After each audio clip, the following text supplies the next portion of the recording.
문학의 블랙리스트 작성 관리에 관여한 혐의로 재판에 넘겨진 김기춘 전 비서실장과 조윤선 전 문체부 장관에 대한 1심 선고가 내려졌습니다. 법원의 전혀 다른 판단으로 두 사람의 희비가 엇갈렸습니다. 전문가 세 분을 모셨습니다.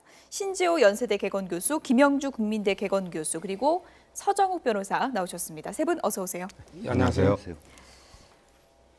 네, 오늘 1심 판결 내용 키워드로 살펴보겠습니다. 먼저 첫 번째 키워드입니다.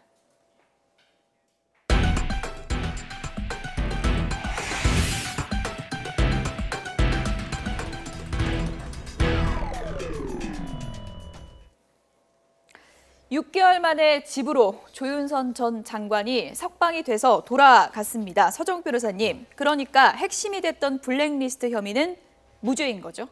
그렇죠. 이게 블랙리스트는 특검에서 이제 그 강요죄하고 그다음에 직권남용죄로 기소를 했는데요. 강요는 이제 모든 피고인이 다 무죄가 됐고, 그럼 다른 이제 피고인은 직권남용으로 처벌됐는데 조윤선 장관에게 그 블랙리스트 작성이나 실행에 전혀 관여한 적이 없다는 이제 이유로 그 직권남용이 무죄가 됐습니다. 근데 가장 중요한 정언이 바로 이게 정관주 그때 소통 비서관인데 이분이 뭐라 했냐면 조전주 수석한테 이게 말을 했으면 막았을 것인데 보고를 안 했다. 이 정언이 아마 결정적인 무죄 증거가 된 것입니다. 그러니까 징역 1년에 집행유예 2년이 되는 거잖아요. 집행유예 2년은 어떻게 해석할 수 있을까요? 그는 이제 그 징역 1년이라는 거는 2년간 죄를 안 지면 이게 그 실효된다 이런 뜻이거든요. 보통 이게 징역보다 집행유예 기간이 깁니다. 그러니까 징역 1년에 집행유예 2년이면 2년 동안 죄를 안 지면 실효된다. 이렇게 보시면 됩니다. 어쨌든 조윤선 전 장관 6개월 만에 오늘 집으로 돌아가게 됐는데요. 집으로 돌아가면서 어떤 얘기를 했는지 한번 들어보시죠.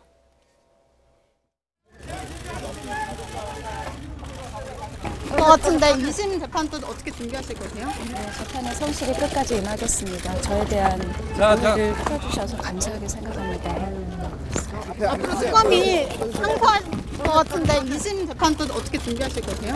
재판에 성실히 끝까지 임하겠습니다. 감사합니다. 블랙리스트 피해 받으신 분들한테 하고 싶은 점 없으세요? 블랙리스트 피해자들한테 하고 싶은 점. 감사합니다. 뭐 6개월간 쌓아둔 말이 많겠지만 오늘 간략하게 얘기를 했습니다. 오해를 풀어주셔서 감사합니다라고 했는데요. 어떤 오해일까요? 그러니까 본인이 이제 정무수석도 하지 않았습니까? 그다음에 문화체육부 장관을 했습니다. 그러니까 이 블랙리스트 작성은 청와대 정무수석실이 그 주무 부서에서 거기 물론 이제 김기춘 실장이 그 정점이 돼서 거기서 지시를 받은 거지만.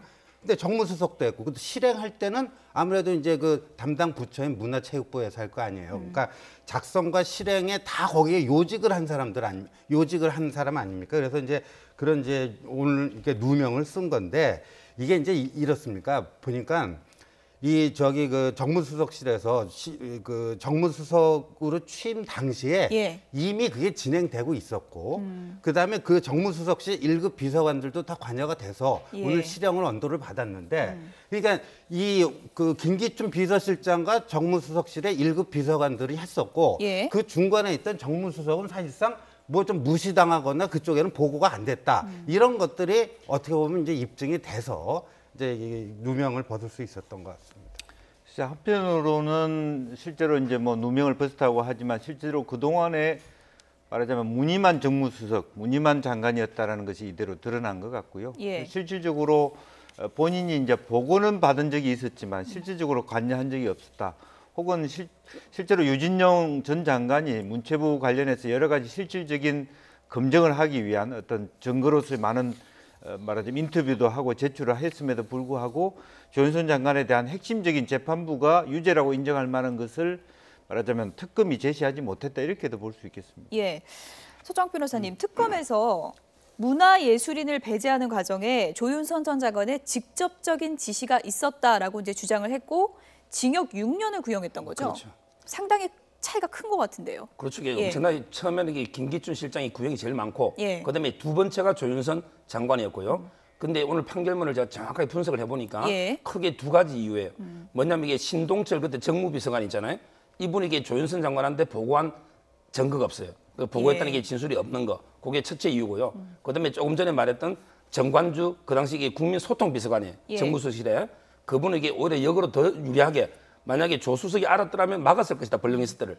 이 정은 두 개가 결정적인 증거가 돼서 이게 무죄가 내려진 걸로 보입니다. 예, 그런데 이제 국회 위증 혐의는 유죄인 거잖아요. 그 위증이 다 유죄가 된 건 아니고 그때 왜 이용주 의원이 있다는 겁니까 없다는 겁니까 단순 반복 질문을 뭐 수십 번 해가지고 결국 인정받아내잖아요. 그런 거는 거기서 위증한 게 아니겠죠. 근데 이제 그 국회에서 증언한 것 중에 일부가 이제 그때 허위 사실을 얘기한 거다 해서 그 일부만 이제 유죄를 받은 걸로. 그러게 조금만 더 보태면요. 정확하게 말하면 이게 청문회 정언은 위증을 3개를 기소했는데 청문회 정언은 다 무죄로 나왔고 위증도 무죄예요. 근데 2015년에 10월달에 국정감사 나갔어요. 요때는 이게 과거 사실. 그러니까 그 당시 한국일보에서 이런 보도가 있었어요. 뭐냐면 이게 정부에서 9,437명의 블랙리스트 명단이 있다. 이게 한국일보에서 보도했거든요. 요거에 대해서 이제 그 국회에서 물었어요. 그럼 혹시 이게 과거에서 그런 관리했다는 보고를 받은 적이 있느냐? 근데 부하 직원은 보고했다는데 조윤선 장관은 이게 보고받은 적이 없다. 이거는 과거 이야기예요. 그 전에. 그러니까 우리가 지금 기억하는 청문회 장면이 위증으로 확인된 건 아니군요. 그러니까 국정감사 장면에서 과거에 그런 걸 관리한 걸 부하 직원한테는 보고받아놨고 이렇게 허위로 했다. 이 부분만 위증으로 이게 유죄가 된 겁니다. 어쨌든 우리가 기억하는 최근의 청문회에서도 조윤선 전 장관은 블랙리스트 존재에 대해서도 모르고 나는 관여된 바도 없다. 이렇게 계속해서 주장을 했습니다. 다시 한번 들어보시죠. 특검 수사가 마무리되는 대로 논란이 된 블랙리스트 문제는 100일 하에 밝혀질 것이라고 기대합니다. 다시 한번 문화예술계 및 국민 여러분께 이 문제에 대해서 깊이 사과드립니다. 블랙리스트가 존재하는 게 맞아요, 안 맞아요? 조윤선 중에 어려운 물어보는 게 아니잖아요.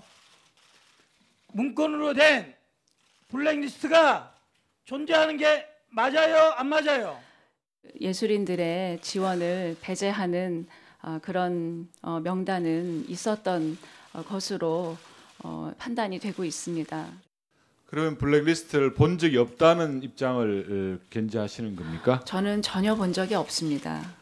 작성에도 관여한 적이 없고요. 예, 없습니다. 실행에도 관여한 적이 없고요. 없습니다. 이렇게 자세하게 문건이 만들어진 것도 본 적이 없으시다는 거죠? 정무 리스트에서 만들어진 문건은? 예, 저는 저 두 문서를 전혀 본 적이 없습니다. 네.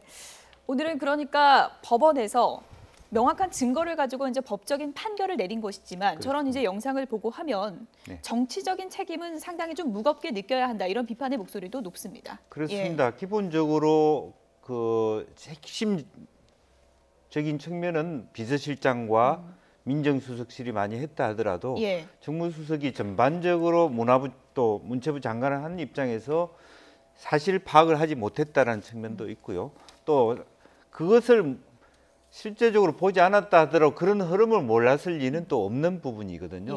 또 한편으로는 이제 비서실장이 생각할 때 이것은 블랙리스트가 아니라 앞선 정부가 너무 좌편향이었기 때문에 균형을 잡는 것이다. 이렇게 생각했기 때문에 장관을 하면서도 그 부분에 대해서 심각하게 생각하지 못했던 것도 말하자면 책임감을 가져야 될 부분이다. 그렇게 보여지는 겁니다. 워낙에 박근혜 정부에서 핵심적인 역할을 두루 했기 때문에 조윤선 전 장관이 이번에 이런 일이 초기에 불거졌을 때 좀 더 책임 있는 자세로 좀 대응했다면 어땠을까 하는 또 아쉬움도 남는데요. 지금 와서 보니까요. 그렇죠. 그래서 이제 이렇게 봐야 돼요. 그러니까 본인은 이 블랙리스트 작성이나 그 실행에 관여는 안 했대지만 엄연히 정무수석을 했잖아요. 그 본인 수석 그 재임 당시에 이게 이루어지고 있었는데 그러니까 어떻게 보면 비서실장과 그 밑에 1급 비서관이 조윤선 장관 그 당시 정무수석을 좀 무시해버리고 거 배제해버리고 일을 처리해버린 거예요. 그러니까 어떻게 보면 이제 그때 조윤선 그 정무수석이 됐을 때 역대 정무수석 중에 좀 약체다. 뭐 이런 평가들도 그러니까 박근혜 대통령하고는 엄청 친한지 모르겠지만 이 국회를 다루기에는 좀 약체다 이런 얘기가 있었는데 내부적으로도 별로 그 대접을 못 받은 걸 수도 있는데 어찌 보면. 근데 그게 역설적으로 오늘 이 무죄를 받게 되는 또 묘한 행운으로 이제 이게 바뀌게 된 거죠. 근데 이 어떤 책임 있는 정치인으로서 반성한다면은 그 당시에 그런 거를 알아내고 그거를 막았어야 되는 그런 그 책임이 있겠죠. 어쨌든 마음이 상당히 무거워야 할 무죄가 아닌가 그런 생각이 듭니다. 두 번째 키워드 확인해 보겠습니다.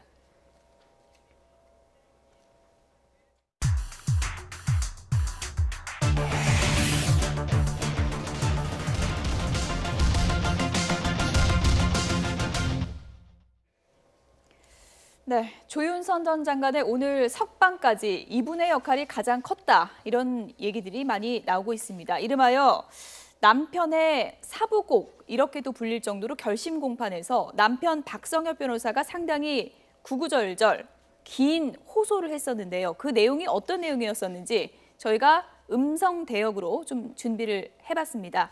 어떤 내용인지 다시 한번 좀 들어보시죠. 특검 조사를 받아보니 많은 오해가 쌓였다고 생각했습니다. 구속영장이 청구됐고 자라고 와 하고 보낸 이후 저는 조 전 장관을 집에서 볼 수 없습니다. 조 전 장관이 구속된 후 텅 빈 방 안에서 제가 느낀 것은 결혼할 때 다짐한 지켜주겠다는 약속을 지키지 못한 무력감이었습니다. 이제 그저 하늘과 운명, 재판 시스템을 믿을 수밖에 없습니다. 네, 변호사로서 그리고 남편으로서 결심 공판에서 긴 절절한 호소를 하지 않았습니까? 그렇죠. 근데 제가 냉정하게 평가해 보면요, 저는 이게 그 감정의 호소하는 이런 게 큰 게 저는 유무죄에 영향을 준다고는 안 봅니다. 왜냐하면 이게 유무죄는 오로지 증거 가지고 하는 거 아니에요? 근데 그러나 이게 다른 각도에서 보면 제가 보기에 국정농단 변호인단 중에 가장 이게 실력 있고 어떻게 보면 에이스들 이게 바로 이재용 부회장하고 그다음에 저 조윤선 장관이에요. 왜냐하면 이게 우리나라 로펌 1, 2등이 어디예요? 김앤장하고 태평양 아닙니까? 김앤장과 태평양의 에이스 변호사들이 총출동해서 변호를 했기 때문에 저는 이게 조윤선 장관이 무죄가 됐다 이렇게 보입니다. 물론 뭐 유무죄에 어느 정도 영향이 있느냐 이 부분은 뭐 보는 분들에 따라서 시각이 상당히 다를 수 있을 텐데 박성엽 변호사의 결심 공판 호소가 나오자 조윤선 전 장관이 상당히 좀 눈물을 많이 보였다 그래요? 아무래도 이제 그 가장 가까운 데서 측근에서 이렇게 자기를 지지해주고 지켜주고자 하는 그 남편의 마음을 이렇게 발견하고 확인하니까 그동안에 6개월 동안 쌓였던 그런 것들이 또 한꺼번에 또 이렇게 억울함과 또 말하자면 오해를 벗었다라고 하는 이제 그런 부분이 뒤섞여서 아마 나타나지 않았겠나 싶습니다. 두 사람은 오랜 뭐 연애 끝에 결혼을 했기 때문에 훨씬 더 절절한 그런 마음이고 한편으로는 생각해 보면 조윤선 장관이 실제로 자기가 할 수 있는 일보다 더 많은 일을 말하자면 책임지고 나섰다는 것이 사실은 이 문제의 어떤 권원적 발단이 아니었나 저는 그렇게 생각이 듭니다. 남편 박성엽 변호사가 구치소를 매일 찾아갈 정도로 이번에 석방까지 뭐 가장 큰 역할을 했다 이렇게도 볼 수 있지 않겠습니까? 그렇죠. 그러니까 감성적 호소보다는요. 그 남편이니까 얼마나 악착같이 했겠습니까? 그러니까 이 비슷한 사례는 얼마든지 있습니다. 그러니까 이명박 청와대에서 홍보수석하다가요. 뇌물수뢰죄로 홍보수석 그만두고 1년 반인가 감옥살이한 김두우 전 수석의 경우에는요. 나중에 대법원에서 무죄를 받았습니다. 근데 딸이 변호사였어요. 그러니까 아버지의 누명을 벗기기 위해서요. 일반적으로 암만 고액을 뭐 갖다 주고 뭐 그 법률적인 조력을 받아도요. 이제 그 가족 관계 여기서 받는 거하고는 이 질적인 차이가 있는 거예요. 그래갖고 아무래도 이런 특수 관계다 보니까 변호사라서 더 꼼꼼하게 챙기고 뭐 하지 않았는가 그런 것들이 상당히 효력을 봤다 이렇게 봐야 될 것 같습니다. 예전에도 좀 화제가 됐지만 남편 박성엽 변호사가 뭐 카톡 코치부터 해줬다 이런 것도 이제 카메라에 포착이 돼 상당히 좀 화제가 됐었는데 남편이 뭐 카톡으로 뭐 청문회 도중에 이렇게 답변해라 이렇게 해라 뭐 이런 또 조언까지 했었잖아요. 그렇죠. 이게 조윤선 장관도 뭐 유명한 법조인이지만 자기 사건은 이게 냉정하게 못 보거든요. 따라서 이게 남이 좀 이렇게 봐주면 훨씬 도움이 되고요. 저도 이게 변호사지만 변호사가 이게 자기 사건처럼 열심히 하면요. 웬만한 것도 이게 많이 이기거든요. 그런 저는 이게 그 정성이 좀 통했다 이렇게 보입니다. 남편 박성엽 변호사는 어떤 분인가요? 판사 출신 변호사죠? 그렇죠. 이게 뭐 저는 남편은 솔직히 소문 많이 들어서 캠퍼스 커플로 오랫동안 했으니까 제가 이게 조 장관은 여러 번 개인적으로도 많이 만나고 알지만 남편에게 소문만 들었는데 아주 이게 유명한 뭐 7년 동안 캠퍼스 커플이었죠. 캠퍼스 커플이었고 그리고 이제 판사로서도 이제 상당히 좀 명성을 떨친 분으로 알려져 있었고요. 이번에 이제 아내가 또 이렇게 이제 어려운 일을 당하면서 이른바 뭐 눈물의 사부곡까지 쓸 정도로 상당히 좀 애를 썼는데 이번에 어떤 전략이 좀 통했다 이렇게 볼 수 있을까요? 뭐 제가 보기에 아까도 말했지만 뭐 이렇게 호소나 읍소 이런 건 아니고요.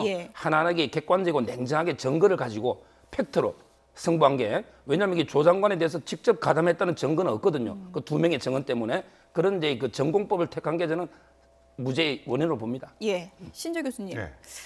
워낙 좀 소위 말해서 잘 나갔던 정치인이잖아요. 조윤선 전 장관 하면요. 이렇게 된 상황에서 조윤선 장관의 그 정치적 행보를 이렇게 짚어보자면 어떤 부분에서 가장 큰 아쉬움이 남을까요? 그러니까 예. 이제 이 잘 나갈 때 조심해야 된다. 이게 누구에게나 다 예. 적용되는 얘기인데 특히 정치인에게 그래요. 근데 이제 조윤선 장관이요. 이제 18대 때 저랑 같이 그때 국회 들어갔는데 이게 비례대표, 여성 비례대표로 들어갔었어요. 근데 예. 그 당시에는 이른바 이제 뭐 그 친이, 친박하면 또 친이로 분류되던 정치인이었는데 또 박근혜 대통령하고 좋은 관계를 맺으면서 그 또 아주 그 권력의 핵심부에 다가가고 그러니까 이렇게 정권이 바뀌는데도 저 조윤선이라고 하는 정치인은 계속 잘 나가는구나. 어찌 보면 동료들의 부러움을 샀는데 예. 그것이 어찌 보면 그 화가 돼서 이제 또 감옥살이도 하고 뭐 이렇게 되는 게 아닌가 이렇게 보여집니다. 실제로 법조인들이요 정치 잘 모릅니다. 비례대표로 가시고 정말 똑똑하신 분들이라서 예. 사실 정치를 모른다는 것은 왜냐하면 지역구로 해보는 거하고 비례대표를 하는 건 또 예. 다르고 오히려 명망인일수록 더 잘 몰라요. 이제 그런 측면에서 이분이 정무수석이라는 자리에 과연 걸맞았는가라는 것부터 저는 의심해 볼 수밖에 없다. 결과적으로는 지금 결과가 나와 있습니다만은 박근혜 전 대통령께서 말하자면 비서실장과 문고리 3인방을 통해서 정치하겠다. 그냥 당신은 그냥 예. 편하게 신기 관리를 하는 사람으로 있어달라. 이렇게밖에 안 했다라는 것이 이번에 그대로 드러나는 것이고 본인이 나서야 되지 않을 자리에 나서서 이렇게 큰 화를 당하지 않았나 저는 그렇게 예. 감히 생각해 봅니다. 뭐 박성희 변호사가 결심 공판에서 텅 빈 방안에서 무력감을 느꼈었다 이렇게 토로를 했었는데 오늘부터는 좀 다른 일상이 되지 않을까 그런 생각이 듭니다. 마지막 키워드 확인해 보겠습니다.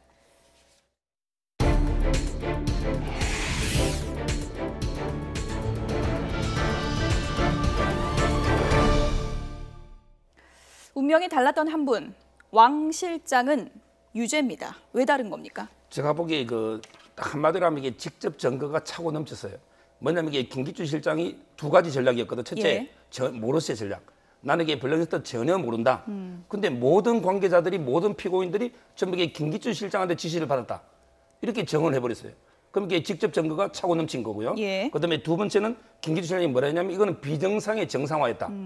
왜냐하면 이게 과거에 좌파 너무 편향 지원 때문에 비정상을 정상화시킨 거다 이렇게 주장했는데 예. 근데 판결문을 보면 그런 게 비정상의 정상화도 뭔가 이게 적법하고 투명한 방식으로 해야지. 근데 지금 블랙리스트는 뭔가 이게 은밀하고 또 이게 그 집요하고 또 이게 계속적이고 이런 방식으로 한 건 안 된다.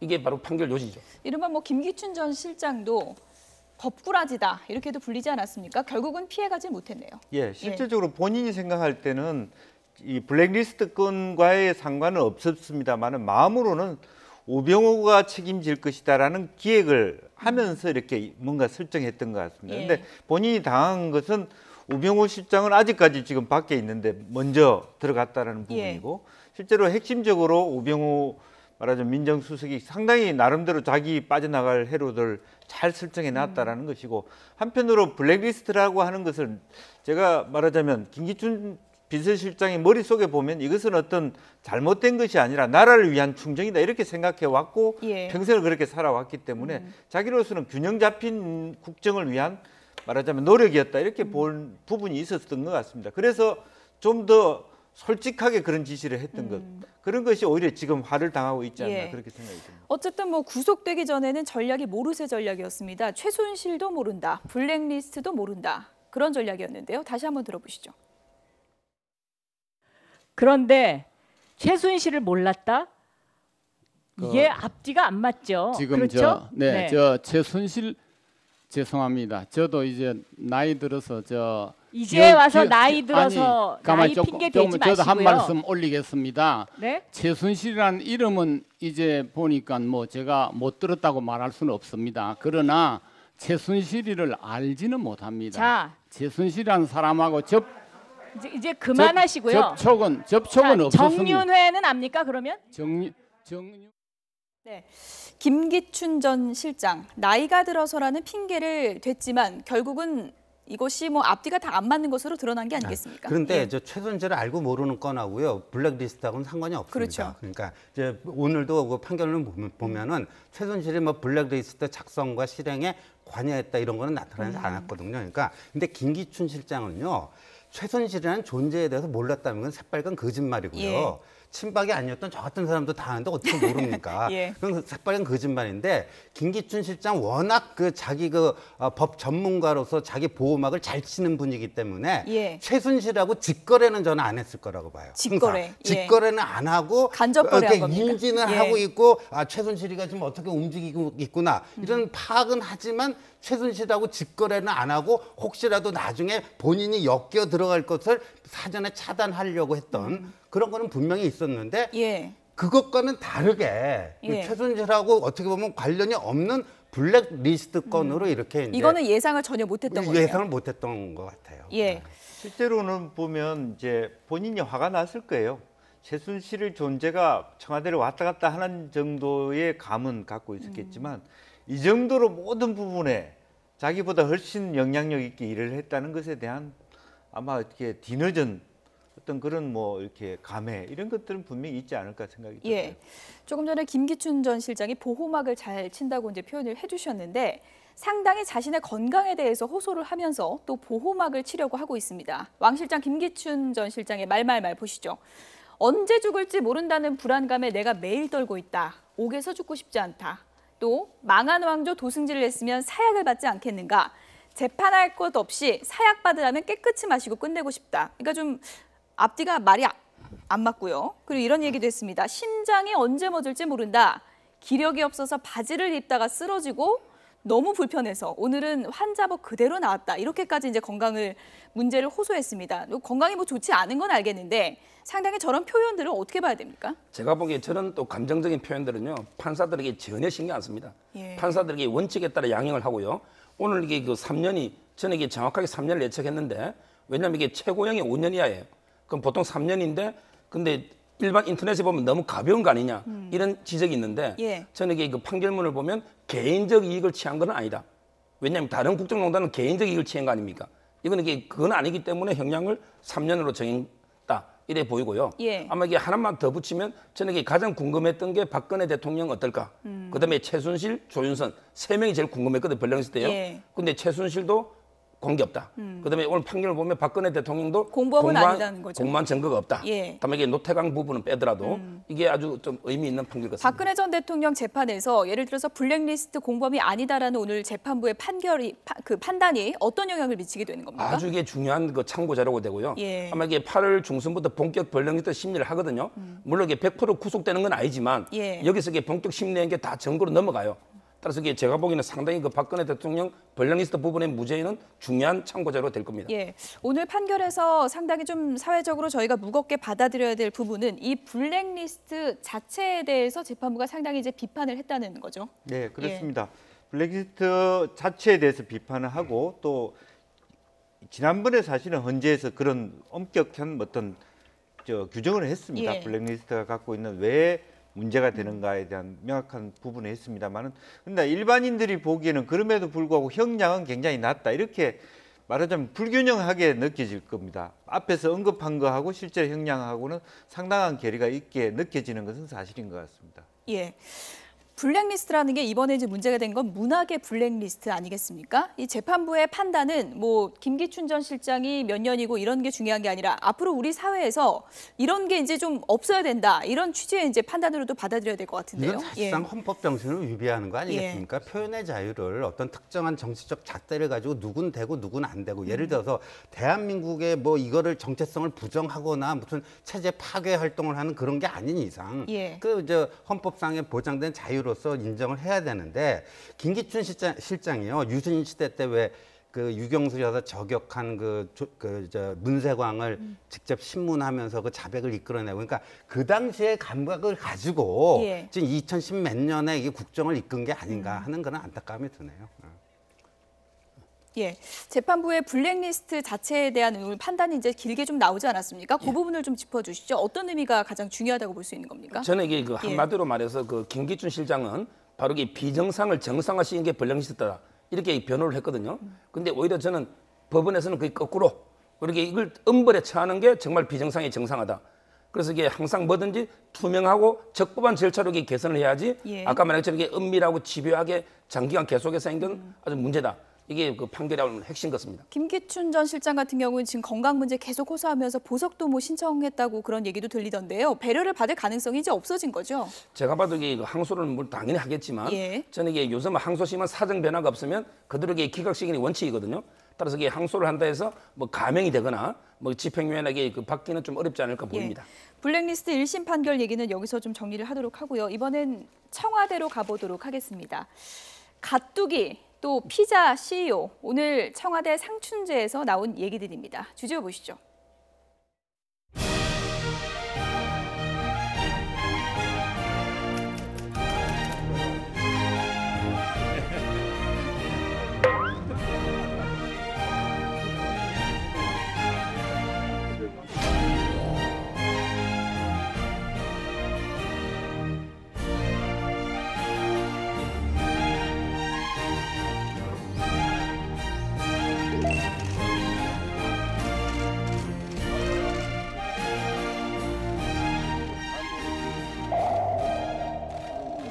저는 요즘 이제 젊은 사람들이 뚜기를 갓뚜기 그렇게 부르고 있습니다.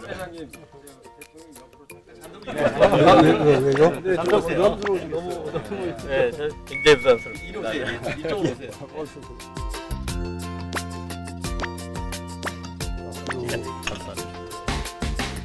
직원들에게 늘 피자 주문하셔가지고 피자 CEO 그런 별명이 있죠. 예, 전 세계 잘하는 법인에 일부러 피자 보내는데 그 마을에 있는 피자가 완전히 동이 납니다.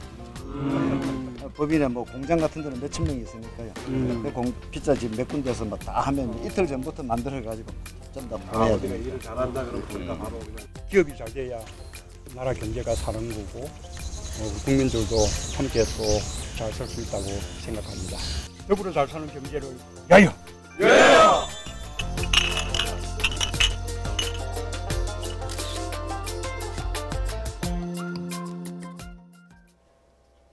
상춘제 호프타임 함께 보셨습니다. 김영주 교수님, 요즘 상춘제를 많이 보게 되는데요. 일종의 뭐 사랑방 같다 이런 얘기들이 있습니다. 실제로 그런 부분들이 잘 저렇게 활용돼야 되죠. 실제로 지금 보면 도지사들, 관사들 필요 없다고 국민한테 개방하는 경우도 많고 또 서울시장 같은 경우도 그런데 실제로 그런 공간을 저런 식으로 활용하는 건 굉장히 바람직하다고 생각이 듭니다. 그런데 그런 활동을 하지 않고 그냥 개인적으로 쓰기 때문에 오히려 국민들이나 시민들이 보기에는 좀 이걸 왜 해야 되느냐 하는 전에는 자주 좀 개방 안 했던 곳이죠, 상춘제가. 네, 그렇습니다. 그래서 상춘제가 앞으로 저런 식으로 공간하면서 또 본인은 광화문 시대를 열겠다고 얘기했으니까요. 앞으로 어떻게 그런 두 가지를 결합시킬 수 있을지 한번 생각해 보는데 그럼에도 불구하고 우리 함영준 회장은 굉장히 오늘 부담스러운 하루를 보내지 않았나 생각이 들고 수제 맥주가 굉장히 진합니다.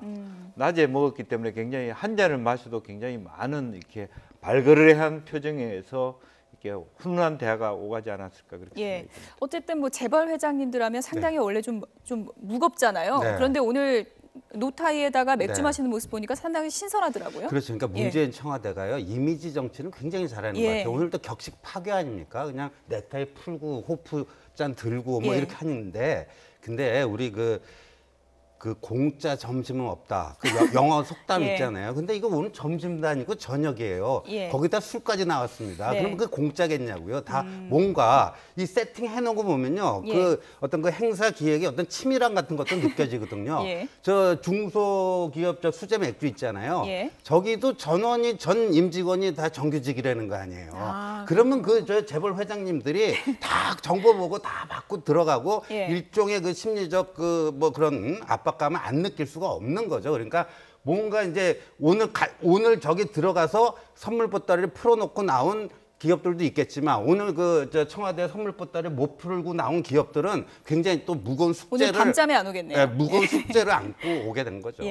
저는 이게 제가 보기에 오늘 뭐 사무 회동이다. 예를 들어 이게 사전 각본이나 시간 제한 없이 이게 한 거는 좋은데요. 저는 이게 네 가지는 없어도 하나는 꼭 있어야 되는데 아쉬운 게 정말 이게 그 어떤 격렬한 토론 있잖아요. 이런 게 비판 이런 게 덕담만 있어요. 최근에 이게 문재인 정부는 소득 주도 성장이거든요. 근데 이게 비정규직의 정규직 하나 최저임금이나 문제가 많잖아요. 이런 데 대해서 이게 정말 기업 입장에서 좀 이게 뭔가 어떤 치열한 토론, 그래서 일부라도 이게 공감 이런 게 또 성과물이 놓으면 어땠을까 이런 아쉬움이 있습니다.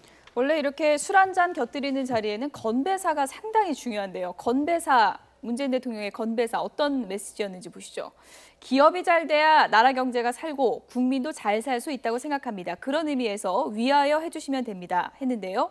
더불어 잘 사는 경제 이렇게 얘기를 했습니다. 뭐 더불어 잘 사는 경제라고 하는 것이 뭐 자기의 국정 철학일 수도 있고요. 또 실제적으로 뭐 더불어민주당 이렇게 더불어라고 하는 것이 이제 양극화를 좀 줄이면서 그야말로 오뚜기 같은 기업이 보여주고 있는 그 대부분이 말하자면 이제 정규직화돼 있는 그래서 중산층의 허리가 좀 이렇게 건강한 그런 경제를 지향한다고 보고 사실 그런 부분들에 대해서 대기업이 좀 같이 해달라라고 하는 그런 취지의 말씀이 아니었나 그렇게 생각이 듭니다. 예, 물론 뭐 좀 보여지는 부분만 따지는 건 아니지만 기존에 이렇게 재계 총수들과 저런 식의 만남은 없지 않았습니까? 아니죠. 예. 그러니까 노무현 대통령 때요. 예. 첫 번째로 재계 총수들 불러서 하는데 청와대로 안 부르고요. 그때 청와대 옆에 효자동에 그 유명한 그 삼계탕집 있거든요. 거기 불러서 간담회를 하기도 하고 그 당시로서는 좀 파격이었어요. 그다음에 이제 이명박 전 대통령 워낙 본인이 그쪽 재계 출신이다 보니까 정말 친하게 지내고 그랬는데 이제 박근혜 청와대 시절에 워낙 그 대외 활동 자체를 안 하시고 아침에 출근도 잘 안 하시고 하다 보니까 사실 그 상춘제가 굉장히 좋은 장소로서 공간으로 활용될 수 있었는데 그러니까요. 저렇게 좋은 공간을 이제야 보네요. 그 단절이 길다 보니까 우리가 저런 모습 보면 굉장히 이제 신선하게 이렇게 다가오는 것 같아요. 예. 오늘 문재인 대통령이 그 기업인들에게 기업별로 맞춤형 덕담을 건넸는데요. 어떤 얘기들이 나왔는지 보시죠. 네, 오뚜기 함영준 회장에게는 앞서 보신 것처럼 요즘 젊은 사람들이 오뚜기를 갓뚜기라고 부른다. 아주 착한 기업 이미지가 갓뚜기라는 말로 이제 만들어졌다는 거고요. 그리고 이제 젊은 사람이 선망하는 기업이 된 것 같다라고 하니까 사실 저도 그럴 것 같습니다. 굉장히 부담스럽습니다라고 답을 했네요. 저도 이 갓뚜기가 무슨 말인지 몰라서 제가 인터넷을 쭉 찾아보니까요. 이게 가드, God 있잖아. 하나님, 가드, 창조주. 이게 가드뚜기더라고, 갓뚜기가요. 그래서 이게 그분의 그 좌우명이 뭐냐면 오른손이 하는 일을 왼손이 모르게 하라. 이게 성경에 있는 구절이 저 회장님의 좌우명이더라고요. 그래서 이게 저분이 몰래 선행을 많이 베풀었잖아요. 아마 그런 것 때문에 이게 특별 초대가 됐는데요. 저는 이게 오히려 그 한 분보다는 또 저런 분들이 많이 있거든요. 오히려 이런 분들이 더 많이 발굴해서 한 6, 7분이 같이 또 별도로 했으면 어떨까 이런 생각이 듭니다. 중견기업으로서는 유일하게 이번에 초대가 된 거잖아요. 그렇습니다. 그 참석 자체의 의미가 상당히 좀 크다고 할 수 있죠. 참석 자체의 의미가 큰데 저는 한편으로 보면 대기업은 대기업 집단, 또 중소기업 집단, 중견기업 집단 이렇게 하면 오히려 오늘 함영준 회장이 좀 가지는 부담감은 좀 줄어들 수도 있지 않았겠나 생각이 들어요.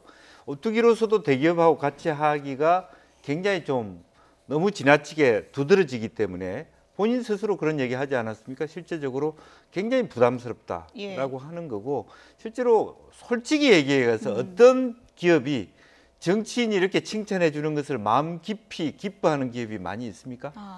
그렇지 않기 때문에 사실은 저는 운영의 묘에서 물론 상징적으로 대기업에 대하여 오늘 앞으로 우리의 기업의 대기업의 좌표가 오뚜기처럼 해야 된다. 막 그런 얘기처럼 보이는데 그것도 조금 말하자면 긴장감을 주는 그런 부분이 있어서 조금 더 운영의 묘가 있어서 중견기업 아까 우리 서 변호사 말한 대로 비슷비슷한 규모의 어떤 기업들이 좀 자연스럽게 편안하게 만날 수 있는 기회를 줬으면 더 낫지 않았겠나 생각도 듭니다. 근데 이제 왼손이 한 일을 오른손이 모르게 하는 게 성경의 말씀인데 정치는 그렇게 하면 안 되고요. 왼손이 한 일을 오른손은 물론이거냐 동네방네가 다 알게 하도록 해가지고 이거 막 퍼뜨리고 확산시키고 보통 이제 정치의 그 수법이라는 게 그렇지 않습니까? 그러니까 오늘 사실 들어갈 만한 자리가 아닌데 저렇게 한 거는요. 그다음에 이거 어떤 회사 이름에 신 아닙니까? 신의 이름을 딱 그 대통령이 또 그 인터넷상에 그런 돌아다니는 걸 직접 입으로 확인한 거 아닙니까? 그러니까 나머지 진짜 재벌 그룹들에게는요, 저게 엄청난 심리적 압박으로 작용할 수 있고 그게 저는 그 긍정적인 의미도 있다고 봐요. 어쨌든 뭐 카메라 비추는 곳에서 기업 그 회장들이 대통령 앞에서 얘기하는 게 상당히 좀 여러 가지로 부담이 됐을 텐데 정의선 현대자동차 부회장은 또 이런 얘기를 했습니다. 함께 보시죠. 네, 문재인 대통령이 요즘 그 중국 때문에 자동차 고전하는 것 같은데 좀 어떤가요? 라고 질문을 했다고 하고요. 어려운 상황이지만 기회를 살려서 다시 기술 개발을 해서 도약하려고 합니다라고 얘기를 했다고 합니다. 그렇죠. 저는 이게 기업마다 현안을 가지고 대화하는 건 상당히 긍정적으로 보고요. 요즘 이게 자동차가 정말 어렵거든요. 왜냐하면 이게 한미 FTA 협상 개정이 있고 그다음에 중국의 사드 보복이 있어요. 따라서 이게 중국에 상당히 고전하고 있습니다. 이런 애로사항을 이야기하고 이걸 이게 좀 정치권에 풀 수 있으면 풀어주고 아주 이게 저는 좋은 긍정적인 아주 이게 창조적인 대화로 봅니다. 정용진 신세계 부회장도 이런 얘기를 했는데요. 함께 보시죠. 네, 근황을 묻는 문재인 대통령 질문에 신세계 면세점 같은 경우에는 중국 의존도가 다른 데보다는 좀 높질 않아서 큰 염려는 없지만 사드 여파는 여전하다라고 했습니다. 그러니까 이제 중국 사드 보복에 대한 여러 가지 우려에 대해서 기업인들과 좀 대화가 많이 오간 것 같아요. 그렇습니다. 이제 롯데 같은 경우는 중국 자체 뭐 롯데마트라든지 롯데백화점이나 중국, 러시아 동구권에 상당히 많이 진출했기 때문에 상대적으로 이마트라든지 말하자면 신세계의 경우에는 그런 부분에 중국의 대외 의존도가 높지 않은 건 사실이거든요. 그렇지만 실제적으로 한국에 오는 중국 관광객들이 많이 줄어들기 때문에 어느 기업도 여파가 적다라고 말하기는 어렵다. 그건 정확하게 얘기하는 것 같습니다. 조금 전에 신 교수님이 공짜가 어딨냐라고 하셨는데 예리하십니다. 진짜 공짜가 없습니다. 오늘 기업인들이 선물 다 들고 갔습니다. 어떤 선물 보따리를 준비해 갔는지 저희가 좀 정리를 해봤습니다. 함께 보시죠. 네, 정용진 신세계 부회장부터 볼까요? 골목 상권 창출 위해서 노력하겠다. 경력 단절 여성을 위해서 노력하겠다라고 했고요. 그리고 구본준 LG 부회장은 해외 진출할 때 중소기업과 공동 진출하겠다. 이런 얘기를 했습니다. 네, 그래픽이 지금 넘어갔네요. 그리고 정의선 현대자동차 부회장은 전기 수소차를 적극적으로 개발하도록 노력하겠다라고 했고요. 그리고 금춘수 하나 부회장은 정규직 전환 얘기를 했습니다. 상시 업무자 850명 정규직 전환하겠다라고 했습니다. 그리고 하명준 오뚜기 회장은 중소기업과 상생을 위해서 계속 노력하겠다라고 약속을 했습니다. 회장님들의 선물 보따리 이쯤이면 상당히 선물 큰 거 아닙니까? 큰 건데요. 저게 이제 밥값으로 저렇게 선물을 주고 오는 경우도 있고요. 저 자리에서 또 기브 앤 테이크가 이루어지기도 합니다. 그러니까 보면요. 한화가 지금 태양광 발전하지 않습니까? 그러니까 이 문재인 정부의 탈원전, 신재생 에너지 그 육성 그쪽하고 딱 맞아 떨어지거든요. 그러니까 그쪽을 우리가 열심히 하는데 그 태양광 발전소를 짓는데 짓는데 여러 가지 규제가 있다. 그러니까 그 규제를 또 풀어달라 하면서 문재인 대통령의 긍정적인 답변을 또 이끌어내거든요. 이게 확실히 장사꾼이에요, 보면. 그다음에 두산 같은 경우도요. 지금 신고리 오리코가 중단이 되면 두산중공업이 타격을 받아요. 거기에 들어갈 주요 기기들이 다 두산 제품이거든요. 그러니까 우리가 그게 만약에 중단된다면 해외 진출을 열심히 하겠다 이런 또 의지 표명을 하면은 또 문 대통령이 딱 듣고 있다가 뭔가 또 나중에 두산이 그 해외 진출할 때 그 여러 가지 또 그 물심양면에 또 그 조력을 좀 줄 수도 있지 오늘 않겠습니까? 만나고 나서 문재인 대통령하고 기업인들하고 누가 더 지금 숙제가 커진 겁니까? 저는 기업인들이 좀 커졌다고 봐요. 저는 이게 예를 들어 이 기업인 회동하면 당연히 기브 앤 테이크는 필요한데요. 이렇게 공개적으로 하는 게 저는 상당히 바람직하다고 봐요. 왜냐하면 이게 박근혜 대통령은 전부 이게 독대하면 이게 밀실에서 둘이면 하면 이게 바로 이게 불법으로 갈 수도 있는데 이런 게 공개 장소에서 요구하고 줄 건 주고 저도 이게 오늘 기업이 물론 많이 선물 보따리를 기업이 많이 했다고 보거든요. 왜냐하면 정부는 새로운 의무는 없잖아요. 그런데 이렇게 투명하고 공개적으로 한 건 아주 좋다 이렇게 봅니다. 투명하고 공개적이고 신선하고 편안하고 이런 또 이제 굉장히 긍정적인 부분도 있지만 야당에서 계속 제기하는 문제는 이것이 늘 쇼통이고 이미지 정치다라고 이제 비판을 하는데요. 이런 두 가지 부분을 다 절충해서 앞으로 이런 청와대 소통이 좋아지려면 어떤 부분을 좀 보완해야 될까요? 실제적으로 그야말로 이 한 분으로 끝나는 것이 아니라 실제로 각 부처 장관이 이렇게 정해진 만큼 구체적으로 기업 그야말로 대통령께서 말씀하시는 게 경제가 제일 우선시 되는 부분이기 때문에 단순한 어떤 첫 번째 어떤 교감 이런 불안감을 대기업이 불안해하는 것을 떨쳐버리는 차원을 뛰어넘어서 실질적으로 FTA나 그런 현안이 많기 때문에 통상의 현안이 많기 때문에 각 산자부든 뭐 중소기업 벤처부든 또 미래부든 간에 기업과 허심탄회한 어떤 노력이 정책적으로 또 국회에 들어와서 법제도적 개선으로 이어지도록 그렇게 일관 한 방향 정리를 하는 것이 굉장히 중요하다고 보입니다.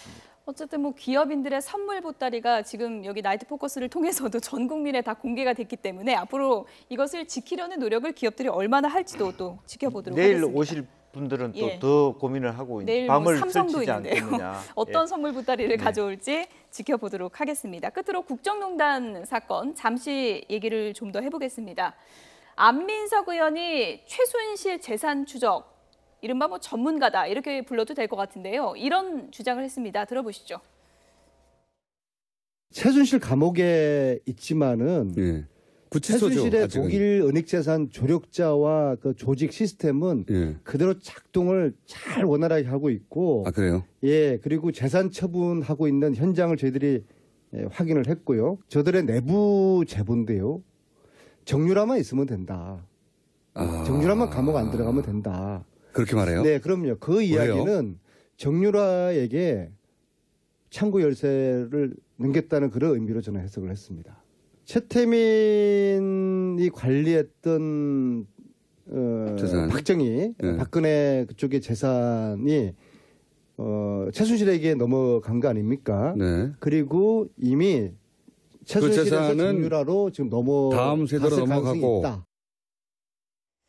네, 안민석 의원이 지난해는 제가 기억하기로는 장시호가 키다 이랬는데 지금은 또 이제 정유라가 키다 이렇게 주장을 하네요. 그렇죠. 이게 근데 저도 이게 처음에는 약간 반신반의 예. 근거가 없이 했는데 제가 이게 안민석 의원의 주장을 좀 상세하게 좀 검토를 해보니까 예. 상당히 그 수백 개 페이퍼 컴퍼니가 연결돼서 어느 정도는 이게 상당한 근거는 있는 것 같아요. 예. 따라서 이게 제 개인적으로는 뭔가 이게 특별법을 만들어서 철저한 이게 수사나 한번 해볼 만하다 예. 이렇게 보이고요. 아마 이게 131명이 발의했기 때문에 물론 국회 통과 여부를 봐야 되겠지만 예. 제 개인적으로는 이게 좀 통과시켜서 한번 조사를 해보는 게 그게 국정농단 사건을 마무리하는 수순으로 필요하다 보입니다. 예, 수사가 어떻게 좀 보강 수사가 이루어질 수 있는 겁니까 지금? 지금 이게 결국 두 가지인데요. 예. 지금 이게 그 위원회를 만들어서 이게 그 영장을 가지고 조사할 수 있는 이런 이제 권한이 있어야 되니까 그런 이제 특별 수사권을 부여해야 되고요. 그다음에 두 번째 중요한 게 소급 문제입니다. 이렇게 특별법이 없으면 소급이 안 되잖아요. 그 두 가지가 해결돼야 되겠죠. 신 교수님, 네. 교수님께 이건 좀 여쭤볼게요. 어쨌든 안민석 의원이 이번 국정농단 사건 진실을 파헤치는데 상당히 네. 노력한 건 이제 모든 국민이 알고 있는 건데 이번에도 이제 유럽 5개국을 네. 방문했다고 하는데 얼마 전에 추경 본회의는 또 불참해서 상당히 네. 비판받지 않았습니까? 네. 어떻게 봐야 됩니까? 그러니까 본 수업은 이제 열심히 안 듣는데 과외 활동 열심히 예. 하는 뭐 그런 학생 같아요. 그런데 저것도 굉장히 의미 있는 건데 예. 기본은 지키면서 해야 되는 거죠. 그러니까 거기서 조금 그게 착오가 있었던 것 같습니다. 예. 실제로 뭐 최근에 그 미국의 상원의회 존 맥케인 의장이 개인의 어떤 종양 수술에도 불구하고 저는 그 출석하는 그렇죠. 그런 모습을 보면서 한국의 국회의원들이 특히 더불어민주당 국회의원들이 더 정신 차려야 된다라는 생각이 들고요.